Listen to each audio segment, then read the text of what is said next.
Ready, are we ready? Okay, I'd like to call this meeting to order. I'm going to introduce Terry Eubanks. He's here to talk with us this evening.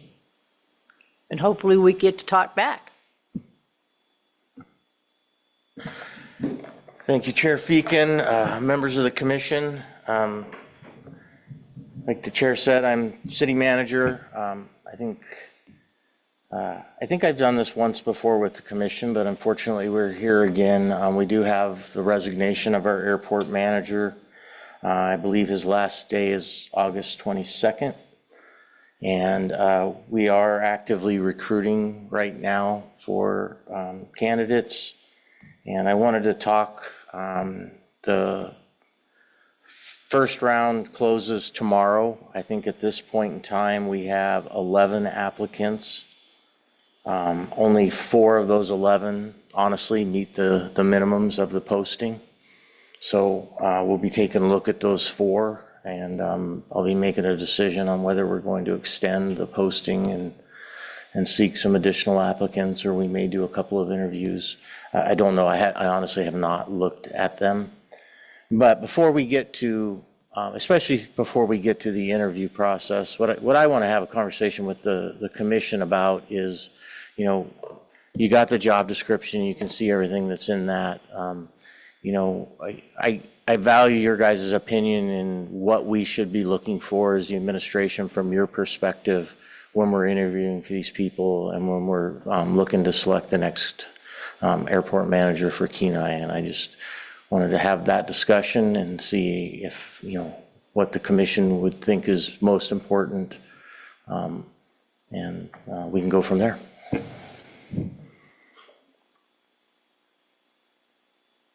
Who would like to start with their opinion on what they think? Hire local. We've had people here that just don't like what they see, frankly. There was one fellow that lasted 6 weeks. He was from Georgia. He could not, maybe some of you remember, he couldn't understand how people could show up for work without a 3-piece suit in Kenai. You would be underdressed. Is Erica still in the area? She, as I recall, got the education required. Erica Brinstreet? Yes. Yeah, she was working for Marathon. Right. Somebody call Erica. We'd have a good one. She worked well with Mary. That's my big thing, is as close to home as we can get them. Otherwise, they just don't understand. We just don't do it the same way. That's all I got.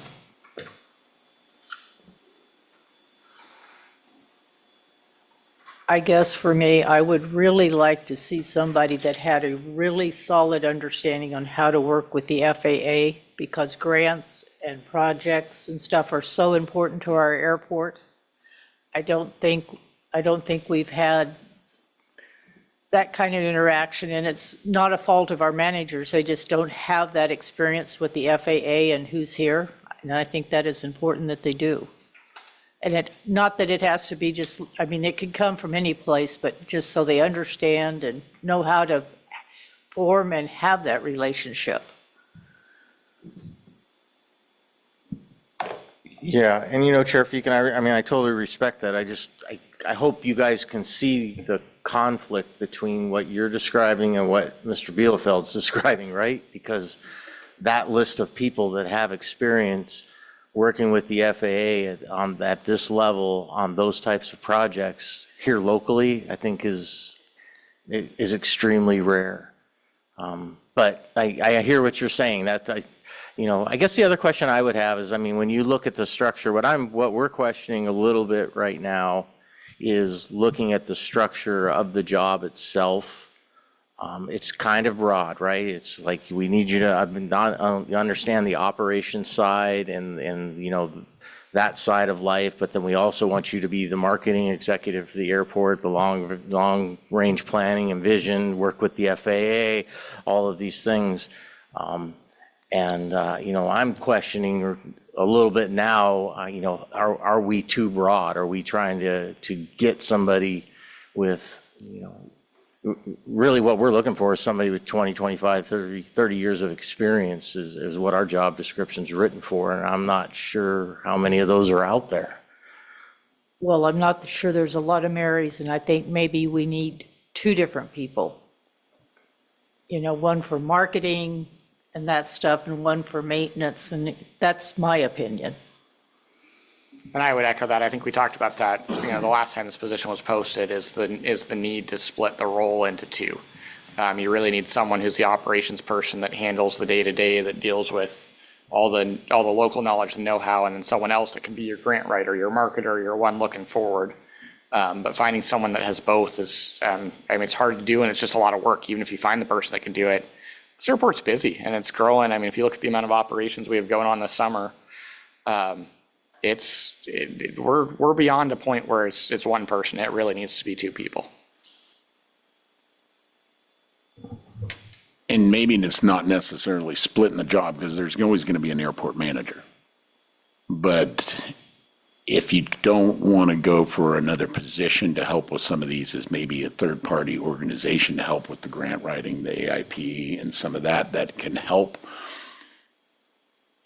at least in the beginning, the first several years, work on that process and develop maybe where there's some development is needed in the airport manager. Because you really want a good manager. You want somebody that can manage the operational side, and then if you hire the right person, or you have the right person in the operational side, then all they need to do is manage. They don't need all the necessary knowledge and skill of going out there and cleaning the runway off of snow and everything like that. They have the trust, but they need to be able to manage and lead that person. So, you know, the leadership and the confidence and the public, being able to be the public face.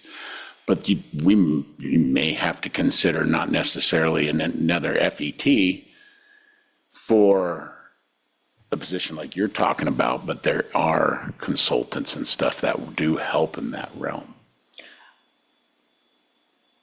And I guess my fear with a consultant is not having the relationship with the FAA. We were spoiled with Mary. You know, we were fortunate and spoiled because she had the charm and the warmth and the presentation, plus the skills. She came out of Kodiak fully skilled. So I guess our expectations are way up here because of her. And I guess that's kind of where I was going with that, is that we're maybe at the level that we're at, we're not going to attract what you're saying is a 30-year or somebody with that kind of experience level. So what do we do to help develop to get to what we want? And I get what you're saying on the third party, but there may be some consultants out there. I've seen them before that were able to interact and work with the FAA in the past and have relationships, maybe, and even local. There is that capability. I just would say it is an option, and it's something that could be a possibility where, you know, because we could spend, and you talk about extending the application window and everything. What did you say, 4 out of 11 met the requirements? It's not a good ratio. And we keep extending, we can keep extending. Next, you know, we're sitting here in August 22nd or whatever it is, and then you're looking at having a minimal transition. What qualifications are we having the toughest time meeting with our client, with our people applying? You know, not having reviewed those applications, I think it's, Just a guess. you know, probably one of the first big things will be the education requirement would weed some folks out. I think then the 5 years of, I think it's 5 years of aviation type experience would probably be the second thing. I mean, you know, I mean, trust me, I think after COVID and during COVID, we went through an extensive process, really reducing the minimums in our job descriptions because we weren't getting applicants. I mean, we weren't getting hardly any applicants for any position. So I really feel like we've pulled out a lot of the minimum. I'm not sure how much more we can reduce the minimums on this and get somebody who's going to be qualified or, ready for the position. So, I mean, I think this is a really good job. I think this is a really good position. It's just, I don't know. Unfortunately, we're probably not the dream airport for a lot of people because we're just a small airport in the middle of nowhere. To be Yeah. honest, what I read it was, oh, they need to poach from the DOT, to be honest, because I deal with a lot of them in the state DOT. Yeah, I mean, we're not the biggest, but, I think I think we have a lot of things that, well, in Alaska, we're one of, 3 municipally owned Part 139 airports or 3 municipally owned airports, period? Right? So, everybody else is DOT virtually. So, So how do we stack up salary-wise against the lower 48? yeah, I wish Stephanie was here to speak to that. That's kind of her bailiwick that we try to look at before we put recruitments out. You're quiet, Paul. I just have, can I ask you a question before I? You absolutely say- can. Okay. Yeah. What's your vision for the airport? Being the city manager, you're the one that's going to be eventually hiring this person. So how do you see the Kenai Airport? How do I see the Kenai? I see the Kenai Airport as one of the integral, economic engines of the city of Kenai. I see it as a driving force here. I think a lot of the development incentives that we've put in place in the last 10 years taken hold, and we've seen a fair amount of development on the airport. I feel like we're quickly running out of developable lots that are subdivided off and ready to go. I think we've got some major projects we need to get through, but I think the next vision, I think what the community sees and would like is for us to continue to work on some amount of direct air service and trying to entice that over time, trying to develop the airport and continue to develop the airport as an economic driver in the community. So right now, what we're focused on, honestly, is getting the runway rehabilitated. It bid this week. I think the bids came in very favorable, very good. I was happy all 3 bidders were bidding the same job. They were very close in dollars, which makes me happy. Tells me the specs were good. So we'll get through that process. We'll get that parallel taxiway done, and then we'll look to some more of the visions down the road, development on the east side, extension of Willow Street, potentially down the end, and opening up some more developable area over there. That's what I see as the vision for the airport. Yeah, it's good to hear. I thought about this for a long time. Appreciate that. And I'm echoing pretty much everything what everybody else had said. I long thought that this, just having our airport manager and an administrative assistant and then having an operations person was way too little manpower to be able to accomplish what's not only here, but I've got the 2025, 2026 budget here with and it's growing by a lot. And all the different things, when I turn over a page, airport manager operations, airport manager operations, airport manager operations, it's a lot of expectation. And I'm looking at that from a administrative point of view, thinking that there is no way that I could even accomplish or keeping my head above water, treading water on a year with all that going on. It's tough. I mean, it's huge. It's a huge job. Not impossible, but it's huge. And then my background is FAA. course, FAA, you think, it's everybody hates the FAA, right? But I was a controller, I wasn't a BizDo guy or any of these bad people or whatever, but we went. It's on how you look at it. That's right, yeah, exactly, yeah. So that being aside, the FAA went through a huge organization when a guy by the name of Russ Chu came and took over the FAA. And I don't know if you were around, you weren't around for that, but basically what he did was took the administrative section of the FAA, from the top down, and just completely obliterated it, stovepiped it, and this is all good, meetings forever, airplanes flying everywhere, people got Chotskys, they got their little lanyards and all that stuff, billions of dollars spent, nothing happened. As a matter of fact, it screwed up the organization more than it was. It was definitely top-heavy when he did his thing, but he really did a horrible job doing that. Still recovering from it, by the way. I'm retired, long retired now, but in essence, really, like for instance, just as a local facility, my experiences here with the Flight Service Station and also at Anchorage Center, where you have a manager for the facility, whatever the facility is, and then you have the administrative section and you have the operations section. And then another branch of the FAA takes care of the technical aspects of it, fixing the things that are broken, the electronics part.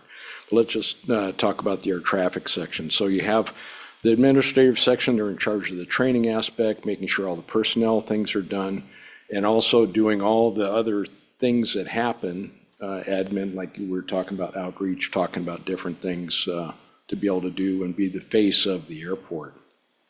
The operations section would be taking care of the day-to-day things, making sure that all the equipment's operational, making sure people are trained or are capable of doing that. The training would actually be probably part of the administrative section on this. And I don't want to get into too much of the weeds, but my whole thing about this airport, this is way more than the city. This is huge. This is the Kenai Peninsula.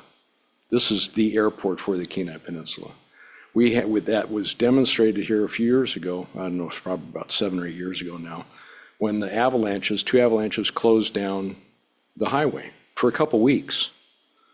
The only reason that the Kenai Peninsula survived was we had an all-weather airport and had capability for offloading cargo. That was it. Homer couldn't do it. Seward certainly couldn't do it. Soldotna, nope. It was here. It was Kenai. And people go to the airport all the time, and I made this presentation to council.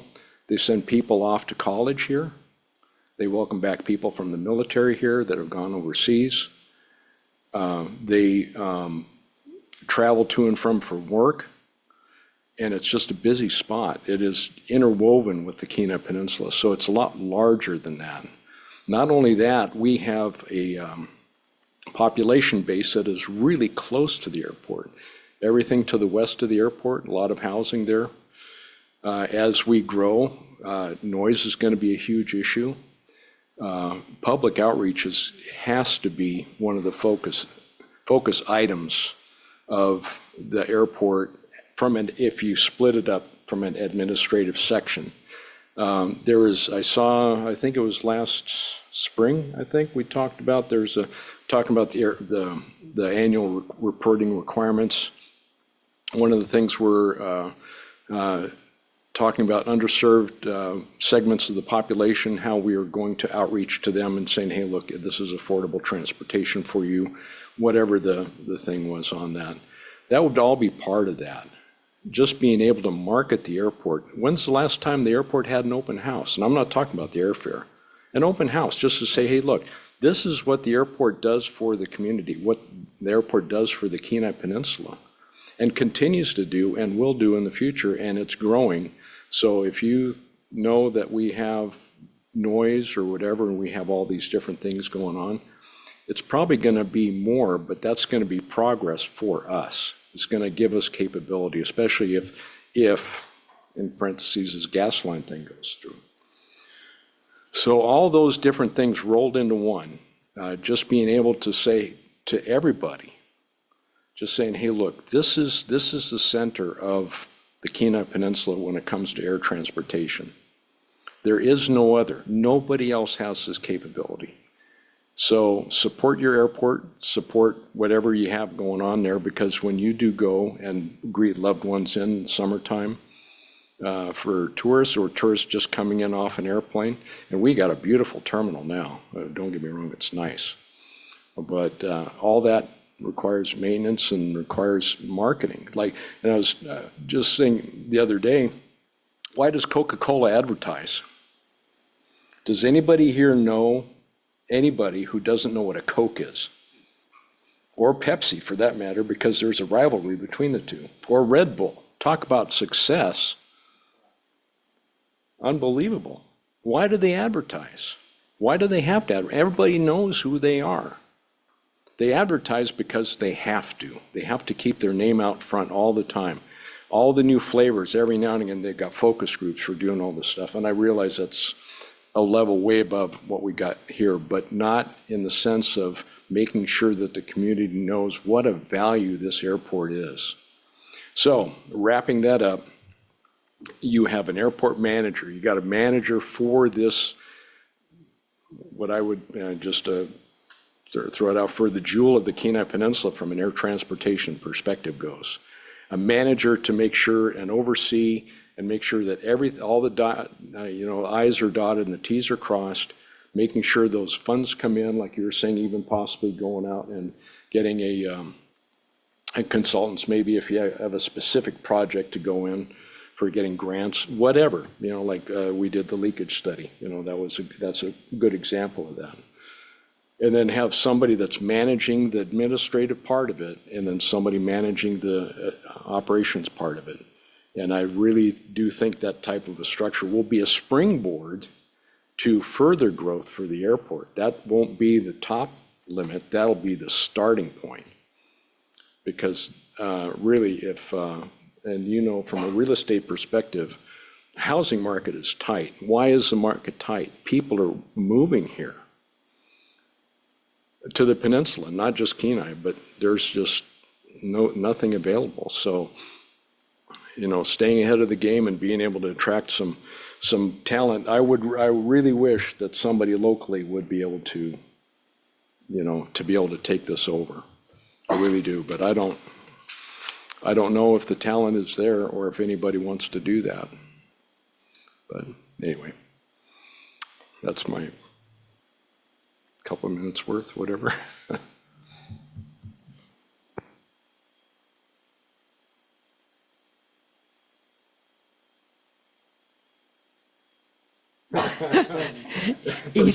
Easier said than done, correct? Yeah, it's tough.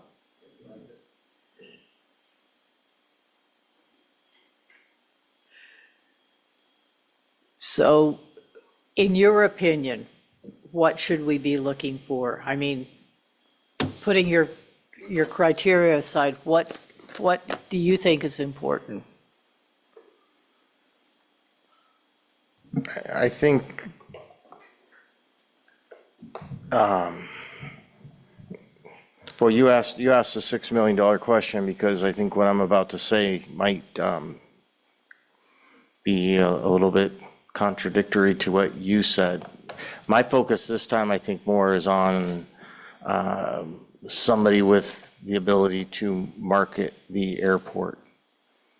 I feel pretty good about our operations side and, the maintenance side of the airport and the work that they do in the airfield. And I feel like that crew's got a fairly decent handle on what is going on. And what I look is if we decide to make a move to create more space or start dividing jobs, I think that hiring somebody with more vision, more, the marketing side, and that is what is going to need to be there in place. Where if I hire somebody with a lot of operations experience and all the FAA experience in that, and then I want to bring in that visionary person, this person's already the airport manager. I don't feel like anybody's going to step back. So I think that's where I'm leaning a little bit heavier this time. I still think it's critical that we find somebody with, you know, some background and some knowledge in those other areas. I'm not totally, don't get me wrong, I'm not going away from that, but I think just trying to figure out the steps in this to get to the next step, Paul, I think is the difficult part right now, because I think structurally, I think we are going to have to look at some changes. What scares me about that is, or not scares me, what makes that difficult is you look at the budget. I mean, you tell me how I'm going to get another salary out of that. I mean, what does it mean? It means the users of the airport are going to have to pay higher fees, whether that's the operators out there, whether, I mean, everybody. We're going to have to find some way to fund it. I just, you know, we can't just spend money we don't have. So, yeah, that's, I think, a little bit, Glenda, what I'm looking for this time is somebody with a little bit more vision and experience, and maybe, you know, that might be a little bit less on the operations side, but I think that's where I'm thinking right now. Well, I understand that you've got a great operations group growing at the airport currently. You know, we've only heard great things about them. So I think you're pretty handled in that arena. My only caution in that thought is to keep in mind what the airport manager's job is it's a extremely regulated, you know, we were just talking about the new requirements of an airport to deal with just recently in the spring, and then the FAA and all these other things so that you do need to have somebody that has that knowledge and background that's able to manage that and to keep the city out of trouble and the airport out of trouble. I mean, that's you know, and that's coming from somebody that's in that business and does that every day as well. But it also has the ability to be able to lead the airport towards the vision of, you know, that it's the gateway to the Kenai Peninsula. So don't over. And my thought is, when you're discussing that, yes, you do need that. I mean, because you need somebody that's going to be able to take the vision even beyond what you were thinking, in my opinion. Because I'm in agreement. It's not just the city of Kenai. I think the growth of the airport needs to be, the vision needs to be for the whole peninsula. We saw that even in COVID, when everybody was driving up from Homer, and there's still quite a few people that drive up from Homer.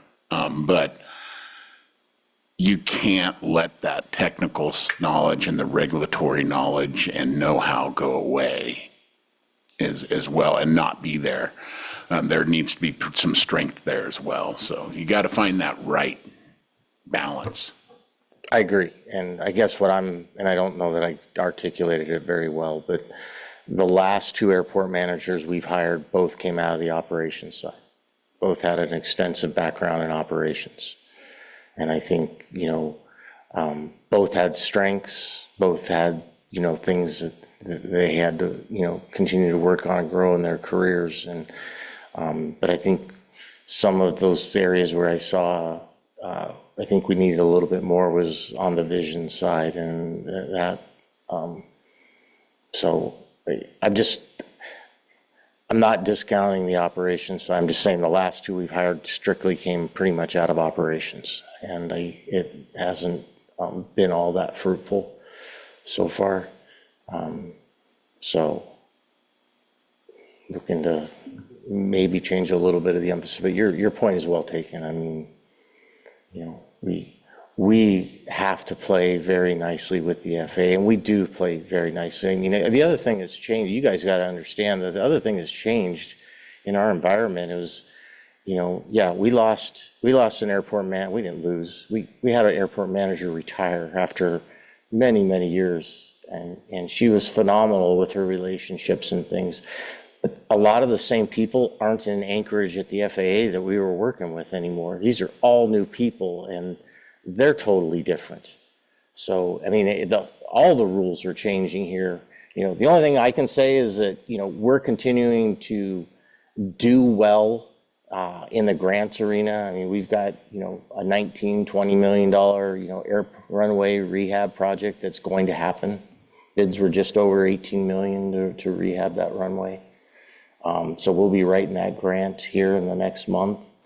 You know, The taxiway is scheduled, it's programmed in, it will take place after we get this runway done. I mean, we're still, we just finished construction on a sand storage building. I mean, we're doing a lot. We're in the middle of doing a master plan. I mean, we've got a lot going on.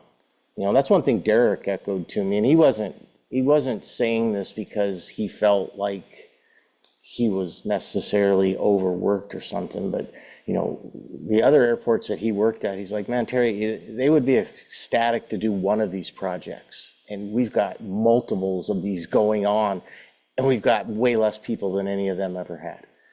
And that's reality when you're sitting here thinking about this. The master plan is a big deal. That's the programming future for the next 10 years at the airport from the FAA's perspective when we were talking about projects, and then, yeah, there's other things on the horizon that are going to be transformative over there. I mean, if the LNG project happens, yeah, the playbook's going to change because the airport's going to change. I mean, it will bring scheduled air service in here. You will see. I mean, they were talking about this 10 years ago when we met with the group. They're bringing, if not daily, multiple times a week, jets in from Atlanta, from Denver, from Houston, because they were bringing, they're talking 10,000 construction jobs for 5 years. That workforce is coming from somewhere, and that's how it's going to get here. So, they were talking about building either second story on our terminal and putting in gateways, or they're going to build a completely separate building to do security. And so, yeah, that's what we need a good manager in here for, that can help us navigate some of that's coming our way. So. Yeah, I do echo what other guys said too about the Alaskan component, if at all possible, because that's one thing that I think that we service a lot of different people other than just the people using the terminal. We have a very active flight school down there. We have a lot of people with a lot of interest in building hangars for private aircraft. One thing I did spend some time with, which I know one person, or actually a number of people, come to me because of Tundra tires. And just having somebody be able to realize that landing Tundra tires on a paved runway is not a good idea. And that is, I mean, that's almost a fundamental, it's like, that might even be an interview question. It's like, what do you think about Tundra tires and pavement? And if they don't know, well, probably, they probably ought to get schooled up on it real quick. I was at California Meadows for the Moose Burger fly-in there. First time I'd been in that strip, it was phenomenal. I couldn't believe that they had a grass strip in that condition here in Alaska, especially there. They got some drainage problems there. But David Uregi, and I've known him because, well, from other things, but I've known him for years, and he was there, and I asked him, I said, how did you do this? Do you roll the runway? Do you do this? And he said, no. He said, no. And he told me how they constructed it with the layers of gravel and everything. I said, why can't this be done here? I mean, it's got just about the same soils. It's kind of swampy over where they want to relocate the gravel strip to. And just to be able to do that, it's doable. And the reason I bring that up is that local, I guess, or the Alaskan type of, or Alaska-centric type of mentality or thinking would also bring that into the development of the airport, because it's not just going to be commercial. I know that we talked about that also, about how do you mix the two. Anchorage is going through some big time issues right now with all their airspace up there between Lake Hood and the new extension out at Elmendorf and all that. But they're coexisting with commercial operators, Merrill Field. It's a challenge, much more challenging, but I think that's still a focus of or should be at least a focus of the airport here. So.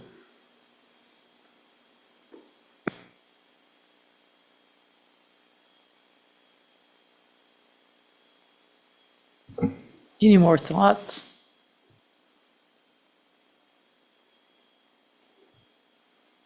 We're just glad we're not in your shoes.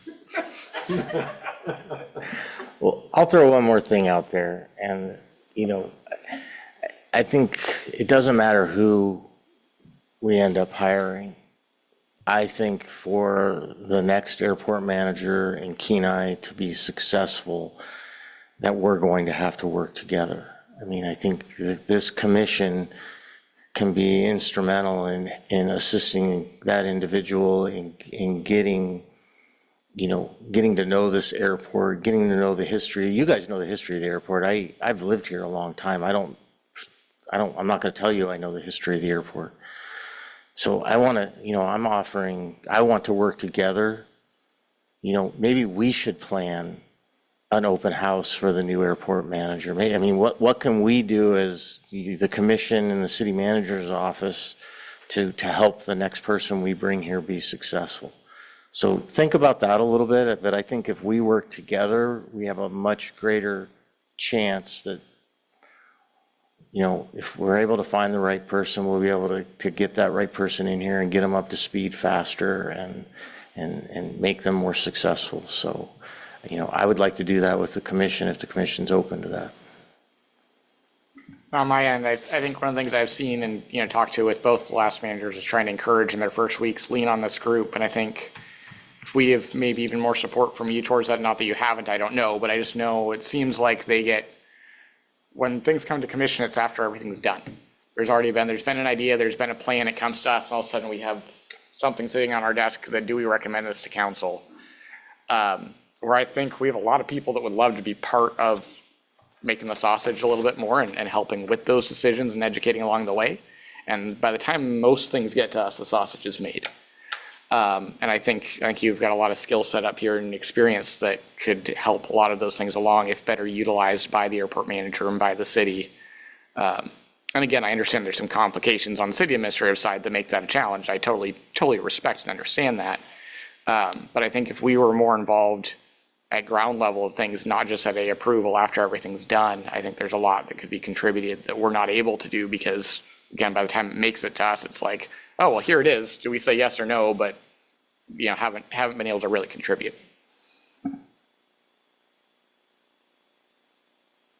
Yeah, one thing when Derek was hired on, like you had indicated, both of the, folks who come from it was very clear he came from an operations background, which is good. But one of the things I had in just some side conversations with some folks in the community is how would somebody in that position get mentored? Because there has to be some type of a transition period. And that was the thing that I think everybody here saw, that the transition period really didn't exist for a variety of reasons. It wasn't anything, it wasn't anybody's fault or anything like that, but, Derek picked it up, but, just as a younger person, from my perspective, right, younger person, you still have to have guidance from somewhere, somebody that has had experience in managing a facility like this with a budget like this. It's multi-million dollars. It's a lot. I looked at it. It's climbing too, getting a lot. So that would be part of it. I don't know how that would work. I don't know what it would look like. I don't know even who would be able to do that. But to be able to carve out some time at the beginning, once a week or something, anyway, just to sit down and just say, okay, this is what's going on. How are you feeling about how'd the week go this week? What's going on next week? And that, instead of just like an aircraft carrier, just launching them off the deck and say, okay, I hope your afterburners keep going because you still got to get some airspeed up. But, be able to, take that shock out of the system, if that's possible.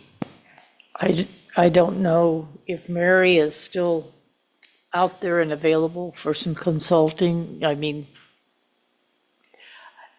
Another recommendation on that too is actually Mary's predecessor, Becky Cronkite, has stayed very involved in airport stuff across the state. I last I knew, she was still local. I don't know if she is or not, but she's got lots of that knowledge and connections and could be a huge resource for someone coming in. She absolutely can. She's still here. They have not retired out. She's still working. And that would be another good source. And I think we're all open to warmth and welcoming, but it has to come back both ways. So I think we'll all make a very big effort to do so, and hopefully it'll come back.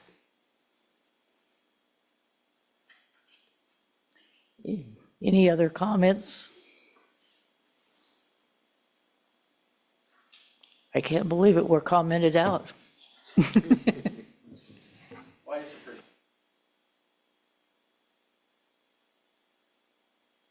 Well, thanks for asking us.